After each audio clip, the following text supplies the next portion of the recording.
जीतिया व्रत की आप सभी को हार्दिक शुभकामनाएं। जीतिया का व्रत महिलाएं निर्जला रखती हैं, यानी कि इस व्रत में अन्न और जल कुछ भी ग्रहण नहीं किया जाता है। छठ व्रत की तरह ही ये पर्व भी 3 दिन तक मनाया जाता है, लेकिन इस पर्व का सबसे मुख्य दिन होता है अश्विन कृष्ण पक्ष की अष्टमी तिथि, जिस दिन जीतिया का निर्जला व्रत रखा जाता है। इसी दिन शाम के समय जीमूत वाहन की पूजा के समय उनकी कथा सुनी जाती है। चलिए आपको सुनाते हैं जीतिया की व्रत कथा। जीतिया व्रत की कथा गंधर्व के राजकुमार जीमूतवाहन से जुड़ी है।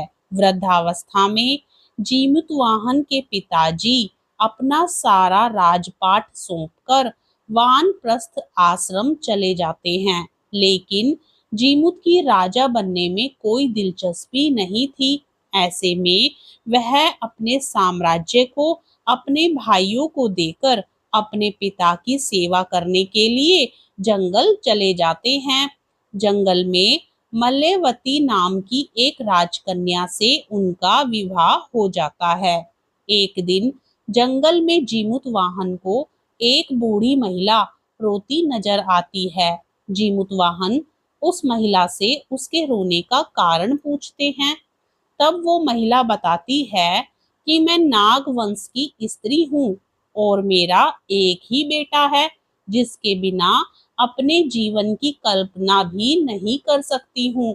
और नागों ने पक्षियों के राजा गरुड़ को रोजाना खाने के लिए नाग सौंपने की प्रतिज्ञा दे रखी है। रोजाना दिए जाने वाली बलि के क्रम में आज मेरे बेटे शंखचूड़ की बारी है। तब जीमूतवाहन ने महिला से कहा कि आप घबराइए मत, मैं आपके बेटे की अवश्य रक्षा करूंगा। आज उसकी जगह मैं खुद की बलि देने जाऊंगा। इसके बाद जीमूतवाहन ने शंखचूड़ से लाल कपड़ा लिया और बलि देने के लिए शिला पर लेट गए। इसके बाद जब गरुड़ आए तो वो लाल ढके कपड़े में जीमूतवाहन को दबाकर पहाड़ की ऊंचाई पर ले गए। अपनी चोंच में दबे जीव को रोता देखकर गरुड़ हैरान हो गए। तब गरुड़ ने जीमूतवाहन से पूछा कि आप कौन हैं। जीमूतवाहन ने उन्हें सारी बात बता दी। गरुड़ जीमूतवाहन की बहादुरी से बेहद प्रसन्न हुए और तब उन्होंने उन्हें जीवन दान तो दिया ही, साथ ही आगे से नागों की बलि ना लेने की भी प्रतिज्ञा ली। कहते हैं इसी के बाद से बेटे की रक्षा के लिए जीमूतवाहन की पूजा करने की परंपरा शुरू हुई। अब सुनते हैं चीलों और सियारों की कथा। एक समय की बात है, एक चील और एक सियारन नर्मदा नदी के पास एक जंगल में रहा करते थे। दोनों ने वहां कुछ महिलाओं को व्रत पूजन करते देखा और खुद भी ये व्रत रखने का संकल्प लिया। इस उपवास के दौरान सियारन को भूख बर्दाश्त नहीं हुई, इसलिए उसने चुपके से भोजन कर लिया। दूसरी ओर चील ने विधि विधान से इस व्रत को पूरा किया। अगले जन्म में चील और सियारिन दोनों राजकुमारी बनकर सगी बहनें हुई, जिसमें सियारिन बड़ी बहन थी और चीलो छोटी बहन थी।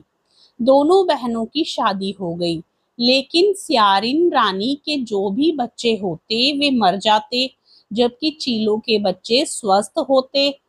सियारन को इससे जलन होने लगी। जलन के कारण सियारिन रानी अपनी बहन के बच्चों और उसके पति को मारने का प्रयास करने लगी, लेकिन वह सफल नहीं हो सकी। बाद में जब उसे अपनी भूल का एहसास हुआ तो उसने अपनी बहन से क्षमा मांगी। बहन के बताने पर उसने फिर से जीतिया का विधि विधान से व्रत किया, जिससे उसके पुत्रों की भी लंबी आयु हुई और वह खुशहाल जीवन व्यतीत करने लगी। जीतिया व्रत की कृष्ण भगवान से जुड़ी कथा भी आज के दिन जरूर सुननी चाहिए। महाभारत युद्ध के समय अपने पिता की हत्या से नाराज हुए अश्वत्थामा ने पांडवों से बदला लेने की सोची। गुस्से में वह पांडवों के शिविर में घुस गए, जहां उस वक्त 5 लोग सो रहे थे। अश्वत्थामा को लगा कि यही 5 पांडव हैं और उन्होंने सोते हुए ही उन्हें मार डाला। लेकिन असल में वह 5 पांडव नहीं थे, बल्कि द्रौपदी की 5 संतानें थी। जब अर्जुन को ये बात पता चली तो उन्होंने अश्वत्थामा को बंदी बनाकर उनकी दिव्य मणि छीन ली। इसके बाद अश्वत्थामा का गुस्सा और भी ज्यादा बढ़ गया। तब उन्होंने बदला लेते हुए अर्जुन के पुत्र अभिमन्यु की पत्नी उत्तरा के गर्भ में पल रहे बच्चे को उनके गर्भ में ही नष्ट कर दिया। लेकिन भगवान श्री कृष्ण ने अपने पुण्य का फल उत्तरा की मृत संतान को देकर उसे फिर से जीवित कर दिया। इस तरह मरकर पुनः जीवित होने की वजह से ही इस बच्चे को जीवित पुत्री का रखा गया। कहते हैं उसी समय से बच्चों की लंबी उम्र की कामना करते हुए जीतिया का व्रत रखे जाने की परंपरा शुरू हो गई। ओम जय कश्यप नंदन प्रभु जय अदिति नंदन त्रिभुवन तिमिर निकंदन भक्त हृदय चंदन। ओम जय कश्यप नंदन सप्त अश्वरथ राजित एक चक्रधारी दुखहारी सुखकारी मानस मलहारी। ओम जय कश्यप नंदन सुर मुनि भूसुर वंदित विमल विभवशाली अग दल दलन दिवाकर दिव्य किरण माली।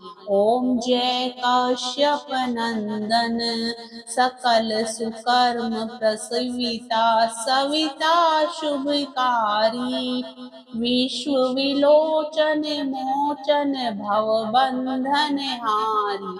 ओम जय कश्यप नंदन कमल समूह विकासक नाशक त्रैतापा सेवत सहज हरत अति मन सिज संतापा।